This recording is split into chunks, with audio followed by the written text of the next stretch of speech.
Every day, something dramatic happens in the Caribbean that affects our lives. We'll give you the details. We'll give you the facts on Caribbean Perspective with Eddie Frederick. Here's Eddie Frederick. So glad you can join us. Vaccination remains voluntary, but proof of vaccination could be considered for some events in the Bahamas. This story takes the lead in today's edition of Caribbean Perspective for Wednesday, 3rd November 2021.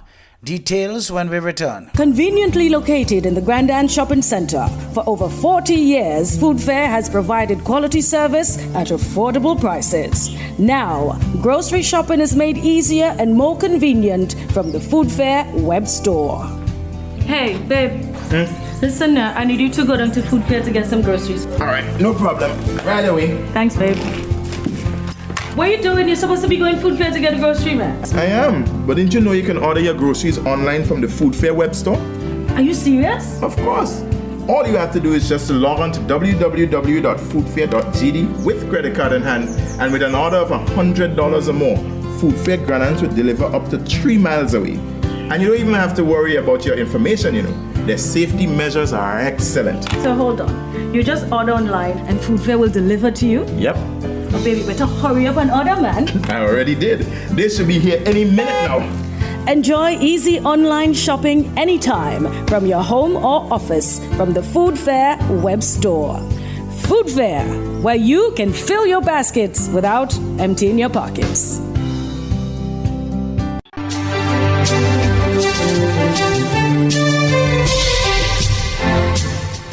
Welcome back.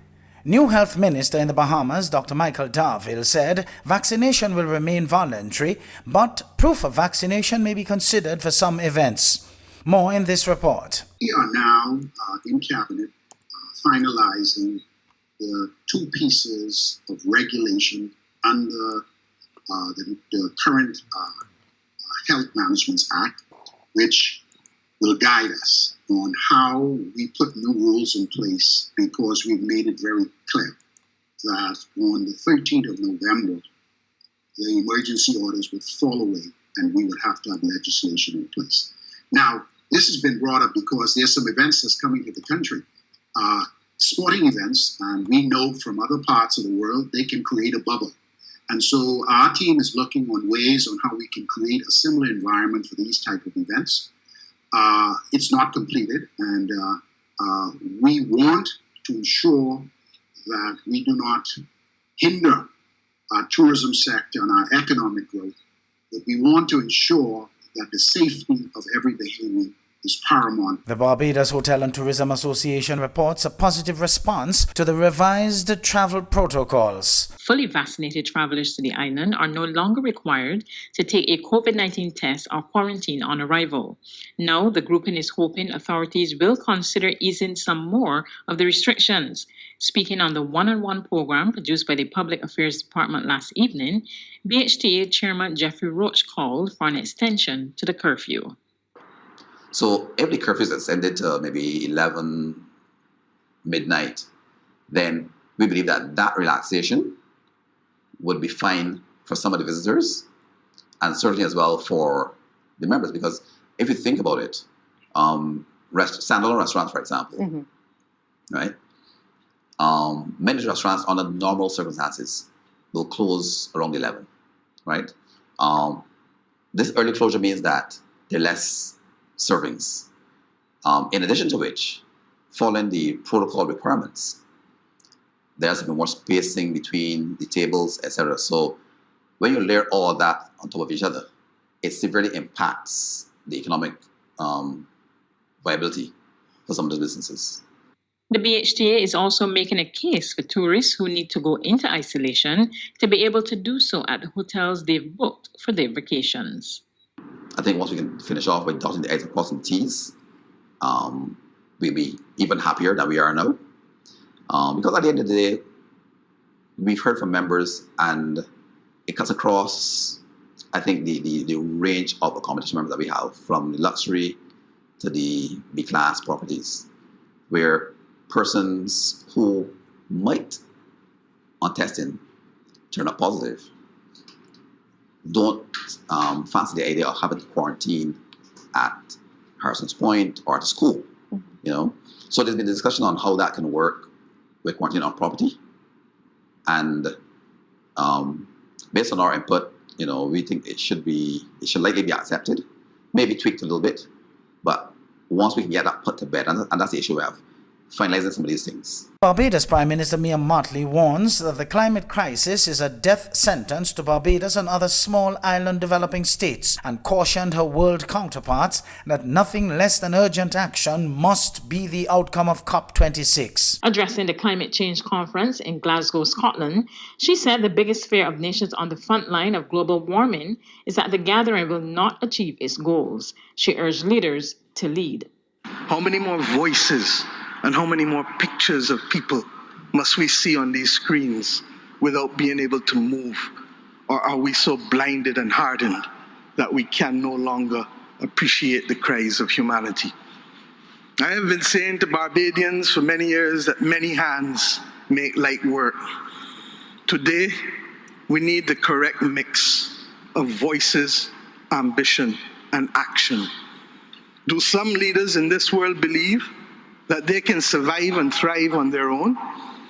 Have they not learned from the pandemic?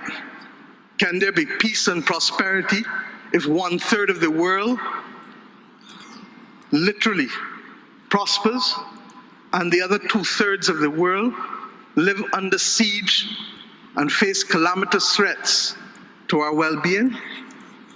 What the world needs now, my friends, is that which is within the ambit of less than 200 persons who are willing and prepared to lead. Leaders must not fail those who elect them to lead. Motley described the current financial models for small island developing states as immoral and unjust. She pointed out that climate finance assists declined by 25% in 2019 and proposed a substantial increase in the special drawing rights to even the scales. There is a sword that can cut down this Gordian knot, and it has been wielded before. The central banks of the wealthiest countries engaged in $25 trillion of quantitative easing in the last 13 years. 25 trillion. Of that, 9 trillion was in the last 18 months to fight the pandemic. Had we used that 25 trillion to purchase bonds, to finance the energy transition, or the transition of how we eat, or how we move ourselves in transport, we would now today be reaching that 1.5 degrees limit that is so vital to us. I say to you today in Glasgow that an annual increase in the SDRs of $500 billion a year for 20 years, put in a trust to finance the transition, is the real gap, Secretary General, that we need to close, not the 50 billion being proposed for adaptation. And if 500 billion sounds big to you, guess what? It is just 2% of the 25 trillion. This is the sword we need to wield. The hurricane season is now upon us, so we as Caribbean people need to remember to think safety and be prepared. Avoid venturing outside during a storm or hurricane, especially if there are strong winds. Rooftops and other debris are often blown about and can cause great damage.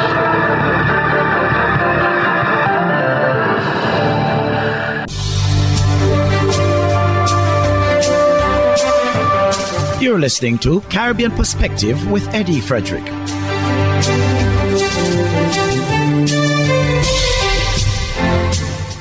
Two major entities are not on board with the Jamaica government's offer of 4% increase for public workers. Both police and nurses are sticking out for more in spite of the Jamaican Confederation of Trades Unions' acceptance of the offer.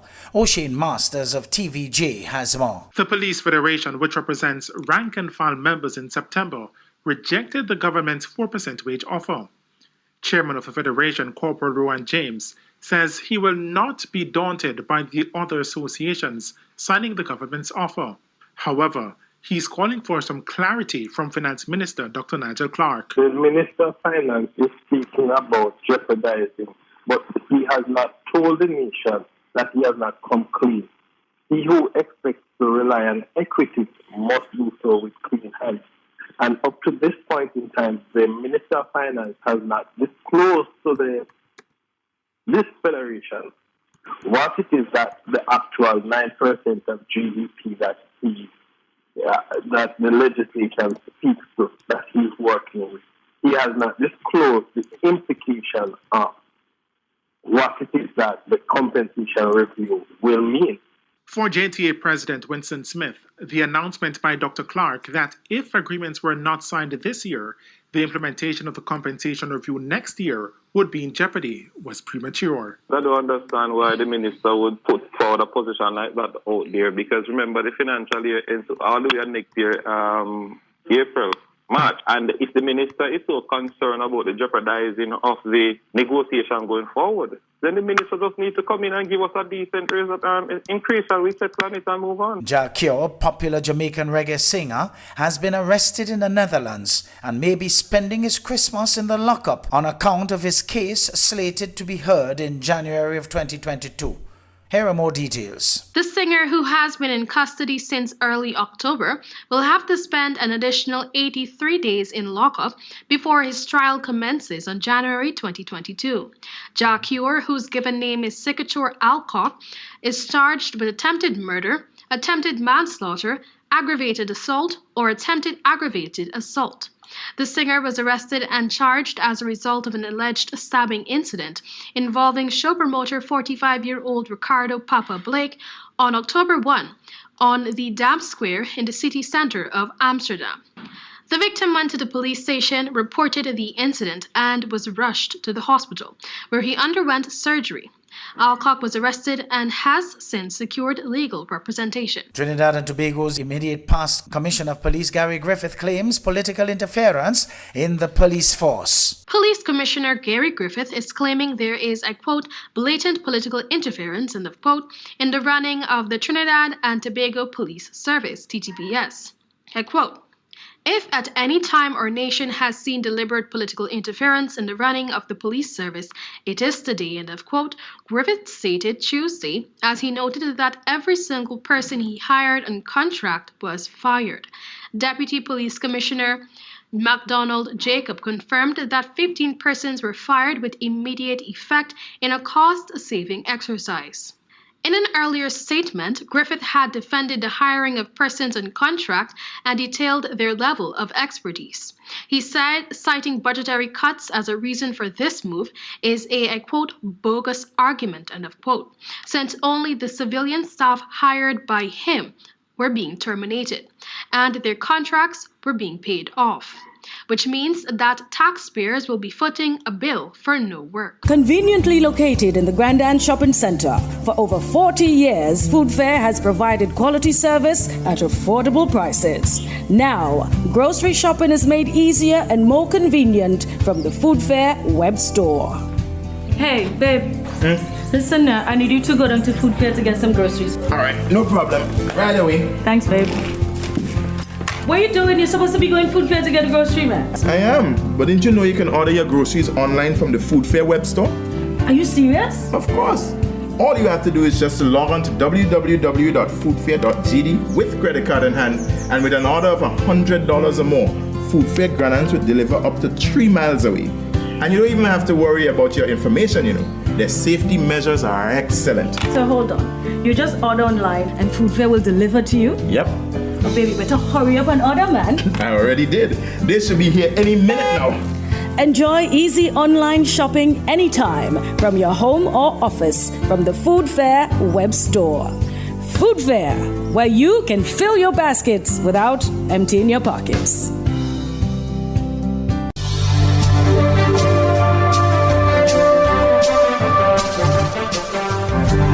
I am Eddie Frederick. This has been Caribbean Perspective, a whole new approach to highlighting developments in the Caribbean. In the meantime, please continue to log on to CaribbeanPerspective.com for more daily news and more.